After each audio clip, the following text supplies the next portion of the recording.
ఏనాడన్నా దేవుణ్ణి ముడిపెట్టేదని అడుగుతా ఉన్నాం. ఏనాడన్నా ఈ రాష్ట్రంలో ఇలా జరిగిందని అడుగుతా ఉన్నాం.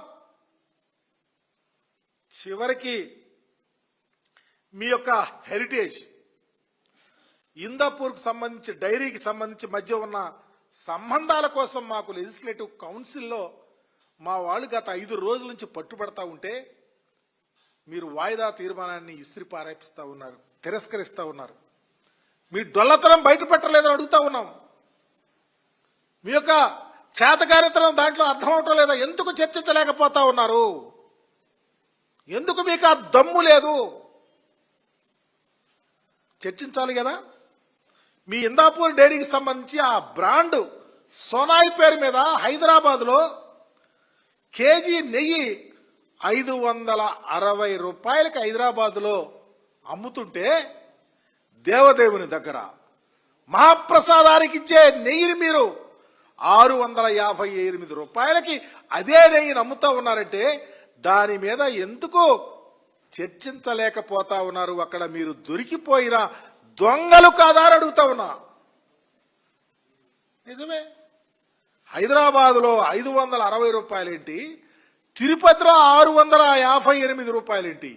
ఇక్కడే తెలుస్తా ఉంది కదా మీ యొక్క రాజనీతి. దేవుని దగ్గర తెలుస్తా ఉంది కదా మీ యొక్క పరిపాలనా సరళి. Not only laddu, entire government లో మీరు చేసే ప్రతి ఒక్క అక్షరం అవినీతి మయం కాదా అని అడుగుతా ఉన్నాం. అశ్రిత పక్షపాతం కాదా అని అడుగుతా ఉన్నాం. అన్ని అలాగే జరుగుతూ ఉన్నాయి. ఈరోజు చూస్తూ ఉంటే రాష్ట్రంలో వైఎస్ఆర్ కాంగ్రెస్ పార్టీకే మీరు ప్రతిపక్ష హోదా ఇచ్చి అసెంబ్లీలో మాట్లాడే అవకాశం వచ్చుంటే, మాట్లాడే పరిస్థితి వచ్చుంటే మా నాయకుడైన జగన్మోహన్ రెడ్డి గారు ఈరోజు రైతు సమస్యల మీద గళమిప్పేవాళ్ళు కాదా? మీరు దొరికిపోయేవాళ్ళు కాదా? ప్రజా సమస్యల మీద మాట్లాడేవాళ్ళు కాదా?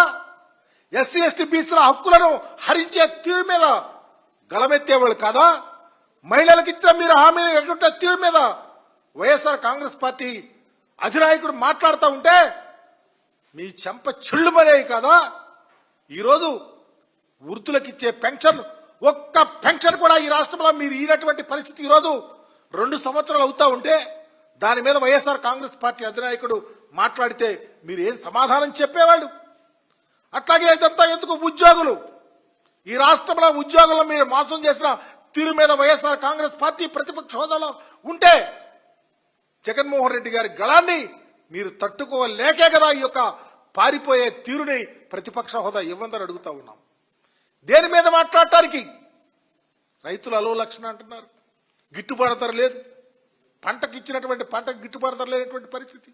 మీరు ఇచ్చిన హామీలు నిర్వర్తించరు, సంక్షేమాన్ని రోడ్డుకు వదిలేశారు, అభివృద్ధి లేనే లేదు. వీటన్ని వైఎస్ఆర్ కాంగ్రెస్ పార్టీ అధినాయకుడు అసెంబ్లీలో మాట్లాడతాడనే కదా మీరు ప్రతిపక్షం ఉంది. 10 గంటలు మాట్లాడితే ప్రతిపక్ష నాయకుడికి అవకాశం వచ్చేది. అది లేకుండా చెయ్యాలనే పరిపోతా ఉన్నారు మీరు. మీరు పారిపోతానికి నిదర్శనం వైఎస్ఆర్ కాంగ్రెస్ పార్టీకి ప్రతిపక్ష హోదాని లేకుండా మీరు పరిపాలన చేస్తున్న తీరే ఈ రాష్ట్ర ప్రజలకు మీరు సమాధానం చెప్పలేని స్థితిలో ఉన్నారని తెలియపరుస్తూ ఉన్నాం. ఇదంతా ఎందుకు? ఈరోజు ఒక ప్రక్క పరిపాలనలో పూర్తిగా చేతులెత్తేశారు, శాంతి భద్రతలు పూర్తిగా కోల్పోయారు. ఈ రాష్ట్రంలో శాంతి భద్రతలు ఉన్నాయా? అట్రాసిటీస్, ఎక్కడ చూసి దాడులు, అఘాయిత్యాలు, అమానుష్యాలు.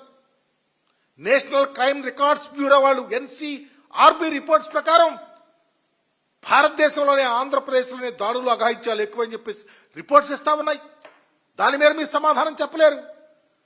చివరికి civil services, union public service కమిషనర్ల వారితో నియమించబడినటువంటి ఐఏఎస్ ఐపీఎస్ ఆఫీసర్ల మీద కూడా మీరు కక్ష కడతా ఉన్నారంటే ఈ పరిపాలన ఎటుపోతా ఉంది?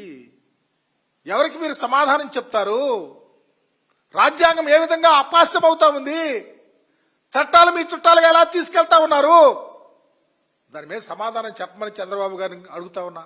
అయ్యా చంద్రబాబు నాయుడు గారు, రాజ్యాంగ వ్యవస్థ, బాబాసాహెబ్ అంబేద్కర్ గారు రచించిన రాజ్యాంగం మీ చేతుల్లో అపాస్యం అవుతా ఉందే, సమాధానం చెప్పండి. ఐఏఎస్ ఆఫీసర్లుగా, ఐపీఎస్ ఆఫీసర్లుగా ఈ దేశానికి సేవ చేసి సెలెక్ట్ అయినటువంటి వారు వచ్చి ఆంధ్రప్రదేశ్లో మీ దెబ్బకు ఠారెత్తిపోయి పారిపోతున్నారే.